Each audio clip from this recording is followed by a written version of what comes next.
प्यारे विद्यार्थियों, आज हम बात करेंगे समाज के बारे में।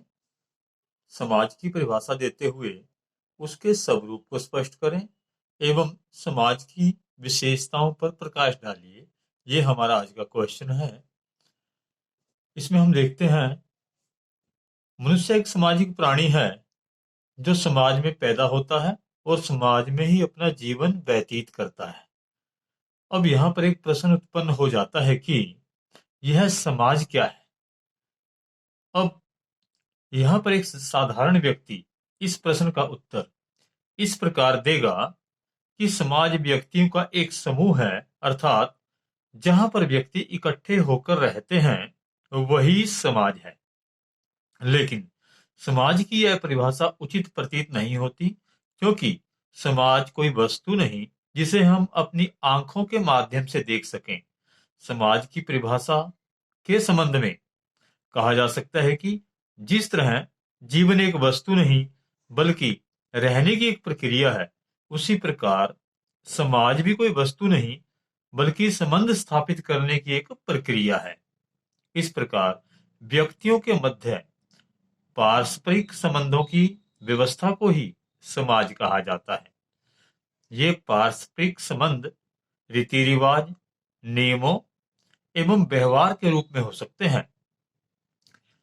इसके कारण यहाँ पर मैकाइबर व पेज लिखते हैं कि ये दो दार्शनिक हुए हैं, मैकाइबर और पेज। समाज सामाजिक संबंधों का एक ताना बाना है।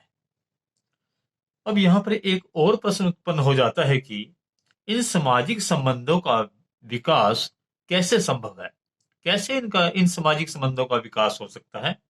तो इसके लिए यहाँ पर 3 स्तर बताए गए हैं जिनके माध्यम से सामाजिक संबंध विकसित होते हैं। नंबर 1, एक व्यक्ति का दूसरे व्यक्ति से संबंध, जैसे पिता पुत्र का संबंध। नंबर 2, एक व्यक्ति का समूह से संबंध, जैसे व्यक्ति का अपने परिवार से संबंध। नंबर 3, एक समूह का दूसरे समूह से संबंध, जैसे राज्य का केंद्र से संबंध। तो इन तीनों स्तरों की परस्पर अंतःक्रिया के परिणाम स्वरूप जो संबंध उत्पन्न होते हैं, उन्हीं संबंधों की व्यवस्था को समाज कहा जाता है। लेकिन ये सामाजिक संबंध देश और काल के अनुसार बदलते रहते हैं, जिसके कारण कहा जा सकता है कि संबंधों की परिवर्तनशील व्यवस्था को ही समाज कहा जाता है। यहाँ पर समाज से हमारा अभिप्राय सामाजिक संबंधों की व्यवस्था से है। इस सामाजिक व्यवस्था को कुछ विशेषताओं के माध्यम से हम इस प्रकार स्पष्ट कर सकते हैं। तो ये विशेषताएं, नंबर 1, समाज अमूर्त है। समाज व्यक्तियों का समूह नहीं बल्कि सामाजिक संबंधों की व्यवस्था है। ये संबंध भौतिक नहीं बल्कि मानसिक होते हैं, अर्थात इन संबंधों को आंख के माध्यम से नहीं देखा जा सकता। ये जो संबंध है, हम इसे अपनी आंखों के माध्यम से नहीं देख सकते। इस प्रकार समाज अमूर्त है, अर्थात वो विजिबल नहीं है, अर्थात इसका हमें केवल मानसिक अनुभव ही होता है। नंबर 2, समाज हमारे जीवन में है। जहां जीवन है वही समाज है, क्योंकि सामाजिक संबंध केवल जीवित प्राणी में ही संभव है, अर्थात जीवित मनुष्य ही सामाजिक संबंधों को स्थापित कर सकता है। अतः जीवित मनुष्यों के संबंधों की व्यवस्था ही समाज है। इस प्रकार कहा जा सकता है कि समाज कोई भौतिक वस्तु नहीं बल्कि यह तो मानव जीवन में समाया हुआ उसका मानवीय स्वभाव है।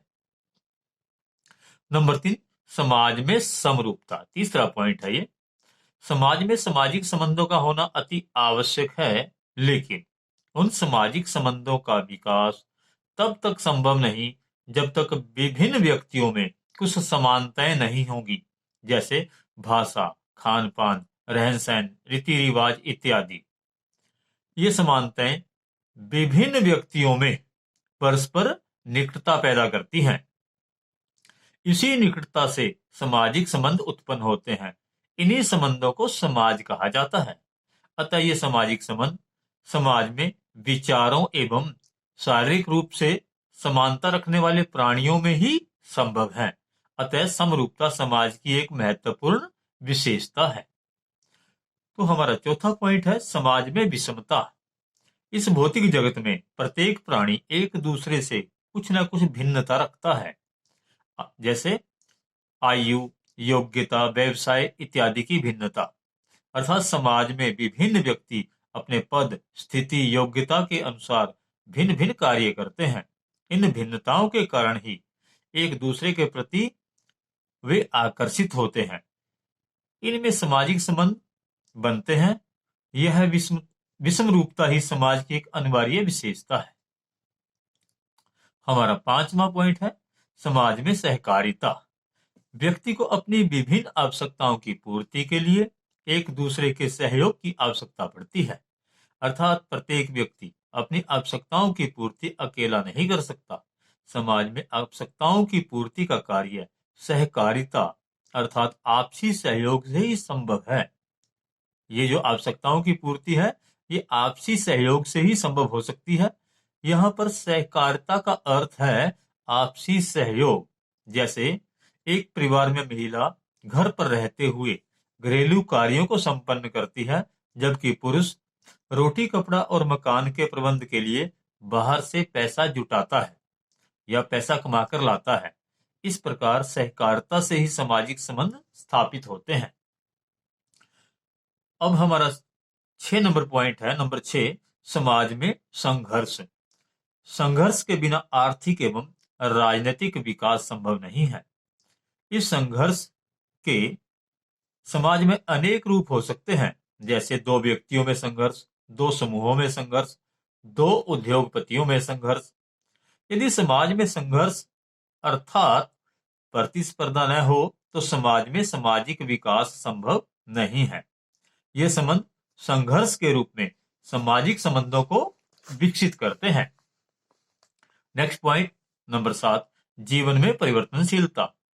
जीवन के प्रत्येक चरण में परिवर्तन आवश्यक है, क्योंकि व्यक्ति सदा एक जैसा नहीं रहता या व्यक्ति सदा एक जैसा नहीं रहना चाहता। इस प्रकार सामाजिक संबंधों का स्वरूप रीति रिवाजों एवं आदर्शों के रूप में बदलता रहता है। संबंधों की इस परिवर्तनशील व्यवस्था को ही समाज कहा जाता है। नेक्स्ट पॉइंट हमारा नंबर 8, समाज एक प्रक्रिया है। जिस प्रकार जीवन एक वस्तु नहीं बल्कि जीवित रहने की एक प्रक्रिया है, तो इसी प्रकार समाज भी वस्तु नहीं बल्कि आपसी संबंध स्थापित करने की एक प्रक्रिया है।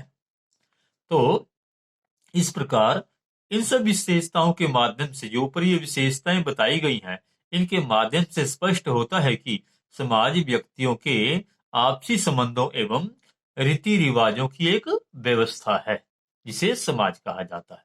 धन्यवाद।